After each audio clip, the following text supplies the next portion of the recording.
वरसिद्धिसुबुद्धिमनोनिलयं निरतप्रतिभाफलदानघनं परमेश्वरमानसमोदकरं प्रणमामि निरन्तरविघ्नहरम्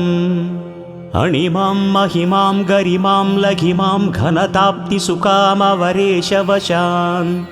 निरतप्रदमक्षयमङ्गलदं प्रणमामि निरन्तरविघ्नहरम्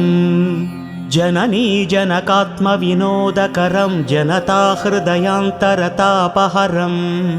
जगदभ्युदयाकरमीप्सितदं प्रणमामि निरन्तरविघ्नहरम् वरबाल्यसुखेलनभाग्यकरं स्थिरयौवनसौख्यविलासकरं घनवृद्धमनोहरशान्तिकरं प्रणमामि निरन्तरविघ्नहरम् निगमागमलौकिकशास्त्रनिधिप्रददानचणं गुणगण्यमणिं शततीर्थविराजितमूर्तिधरं प्रणमामि निरन्तरविघ्नहरम् अनुरागमयं नवरागयुतं गुणराजितं